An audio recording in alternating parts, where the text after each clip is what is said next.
We did it. We're live. Hey, everybody. New England Base Camp coming to you from our homes. The safety of. Sorry if I'm getting buzzing. I think it's live. Things happen. My name is Kira LaFosse Baker. You've seen me here before, live on the internet. And we are coming to you today from our living room for a little daily den activity that you guys can do, Cubs and Scouts alike, or non-scouting people. And it should be a lot of fun. It's a challenging one. And as I have tended to do now, I've brought along my esteemed Eagle helper to show us what we're going to do today. Hey there, my name is Craig Heiser. I am an Eagle Scout, and when Kira and I were talking about doing this video, I remember one of the things we like to do a lot when we were in Scouts was build towers and lashings and stuff out of wood, and one of the things we'd like to build were friction bridges.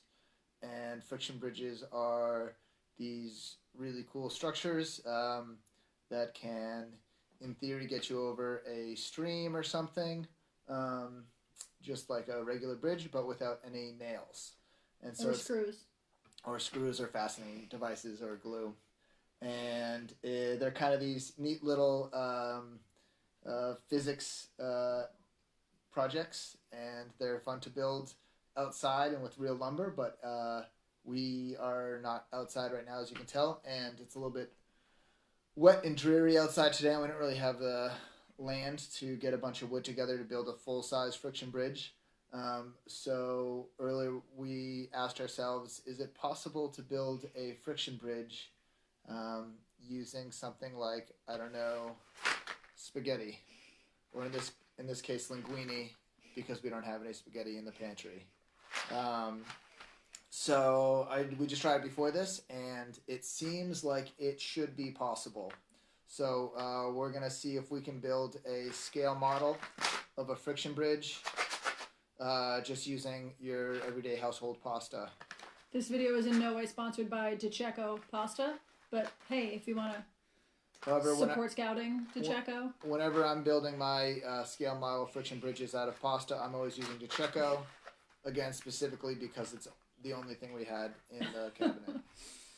Also, for those of you who are tuning in or seeing this later, I will be posting a link to some websites that have great instructions on this. I do have a nice visualization here of the steps on how to build one of these, but there's lots of great history to these. Some really impressive bridges out there. People have built bridges that can support a car. People have built bridges that are purely for looks. Baby brain's really hitting me hard these days. She's super pregnant. Very pregnant. And so I'll put that link up after we're done so that you guys can explore this on your own.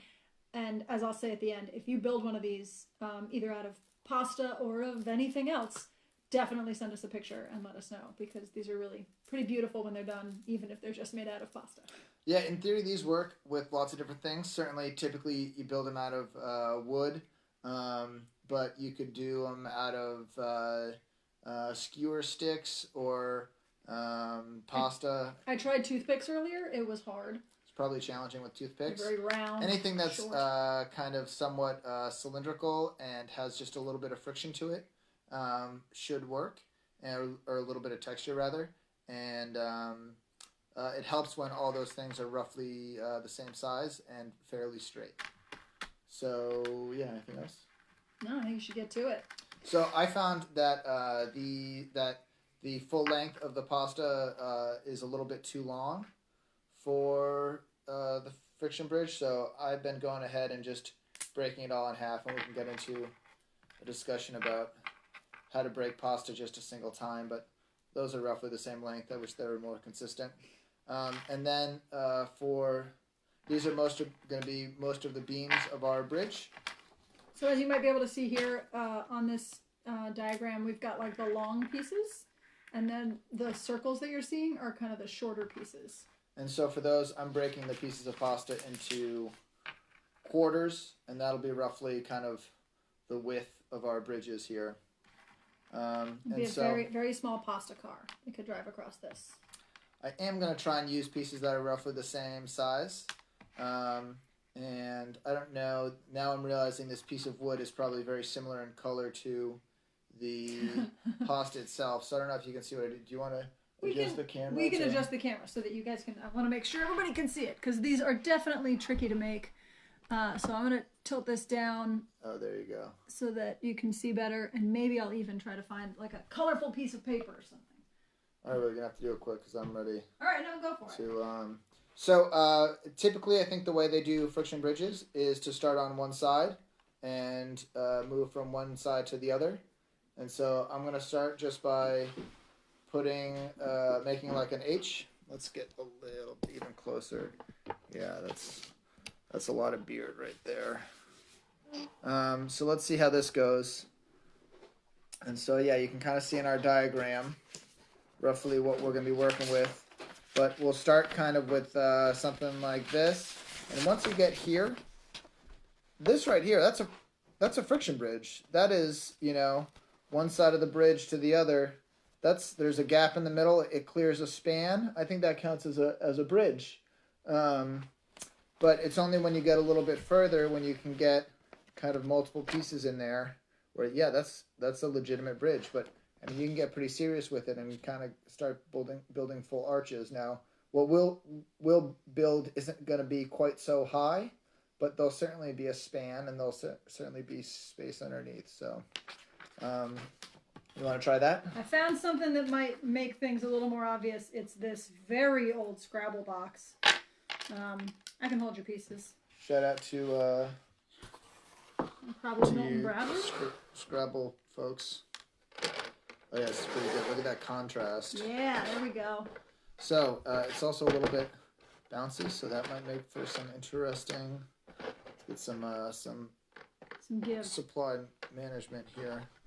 Organize our workspace a little bit. Cool. I think it's important to have a clean workspace here. If you're just tuning in and you're looking at someone's hands playing with spaghetti, linguine, I'm sorry. As a recap, we are building a friction bridge, model-sized friction bridge out of some linguine we found in our house, and showing you how to do it so that you can do it too. We'll upload the link later so that you can try this on your own with the instructions there.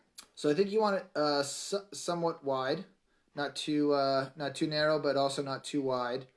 These do get fairly fragile with a lot of movement. And so you start with an H, as you can kind of see here, or we can call it an H. And then all we're going to do is we're going to kind of put this one right there, except it's going to be underneath those first two pieces. So I'm going to slide that under on one side and over on the other.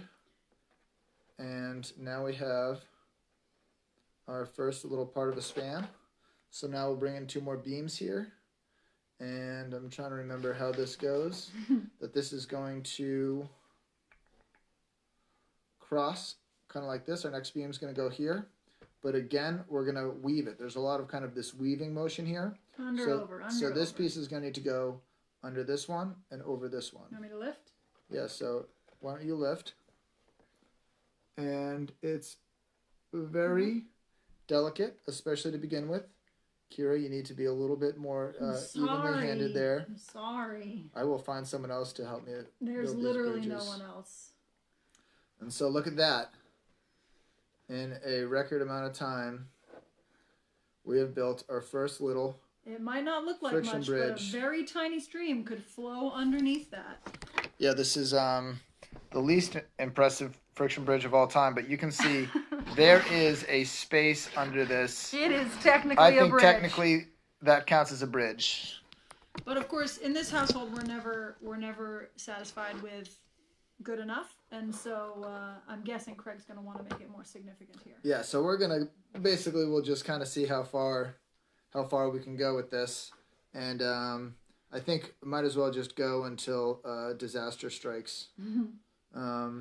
So I think one thing that's important is to keep the ends somewhat even. If this one was kind of way out here, it would start getting wonky. I'm going to try to keep things as parallel and square as I can moving forward.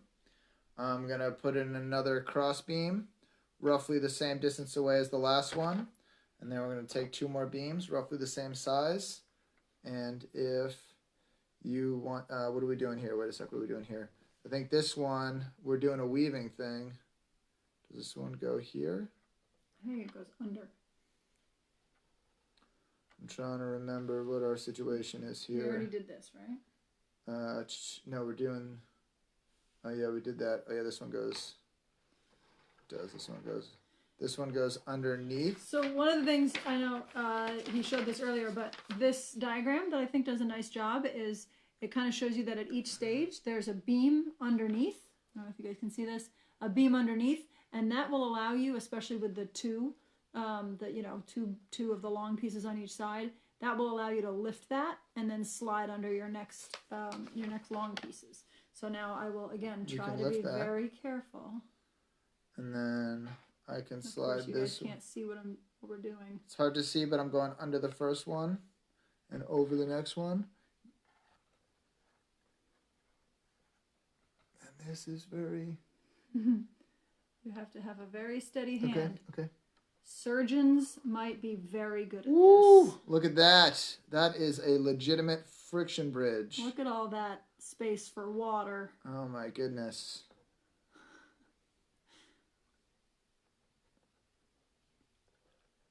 Okay, so I'm trying to keep everything square here and everything, but I think, is it the same process over and over again? Yep, so we got this kind of under-over situation, right? You put one, that might be too short. I would get a different beam. Here you go. We're getting a little bit wide here. We keep putting our next beams on the outside, and it's making it go a little bit wider. And so we can... We could put another one on the inside this time. If I go underneath here... Mm-hmm. And then, is that the way it works? Yeah. Every time. Every time I just do the exact same thing? Yeah. I guess I was thinking there was going to be an... I'll do a hug and lift this time. Ooh. Yep, so that we can see. Yeah, maybe you guys can see. So she's going to lift up that new... Ooh, Easy. Hey, you're the one stabbing me with pasta. Easy. So there's one end. So we're going to slide that one. It goes under that one and over that one. And then this one, you're getting us wonky. Don't get us too wonky. Yep. Man. And easy, easy, easy. Whoa. So this is... No. I think one of us at a time. We're getting pretty... Well, listen. Proof of concept, right? Yeah. You can't say we didn't do it now. So, obviously, when you do these with, like, big logs outdoors... you can make some pretty impressive things pretty quickly. And obviously also depending on how close together you put your beams, you could make this end up being taller, shorter, steeper. But these are an awesome thing to do. Obviously we are not all out camping right now. I wish we all were, but as soon as we can be, this is a great activity for a group of people to do. And just like that, the sun just came out, like as if to say, don't worry, someday you'll go camping again. This is a great activity to do with some sticks and logs you find around, and you get big enough logs, test and see how much weight it can hold. Be real careful, have spotters, etc. But it's a great little activity. We would love it if you would share with us the things. I'm going to tilt this back up so that's just not just like talking pasta. I can't tilt it. We got this mount, but it's hard to manage. There we are. Hi, everyone. We gotta keep... No. The bridge is more important than you are. Okay. My point is, there I am. You guys should try this at home, and you should show us what you're able to make and get creative and see what kinds of different things you can make a friction bridge out of. Like I said, I tried toothpicks. It was real tricky. You could try something like popsicle sticks, although I don't think they're like quite cylindrical enough. But I don't know. Be interesting to see what you could do. So yeah, let us know what you come up with. Craig's probably going to keep doing this. I have 1, 2, 3, 4 cross beams. So that's the record to beat is 4 cross beams. Unless I'm going to get this in right now, in which case it'll be 5. But I'll be honest, guys. He's going to keep doing this for probably the rest of the day. And so, no, wait a minute. I might have spoken too soon. Am I in the right spot? I can't see through. Yeah. Sorry, guys. This is very exciting. Obviously. Woo! Look at that. All right, Look at that. 5 crossbeams is the record to beat as of now, but if he keeps going, I'll post a picture. So see if you can beat 5. Oh. Why are you touching it more? It's not. I'm going to stop this before it gets out of hand. Guys, thanks so much for tuning in. Wait, show the bridge one more time. Okay, hold on. Here's the bridge. Of the bridge. Yeah, let's come on. Yeah. Give the people what they want. Spaghetti. Oh yeah, look at that. Could march an ant army under this thing. Or over it. Or over it. Right. All right. All right. Well, Craig, thank you so much for nerding out over pasta definitely. and engineering. I hope everybody enjoyed this, and I really want to see what you guys come up with. So again, this has been your daily Digital Den activity with New England Base Camp, and I hope everybody has a wonderful weekend. Please be safe, stay healthy, take care of one another, and we'll see you outside when we can. All right. Bye, everybody.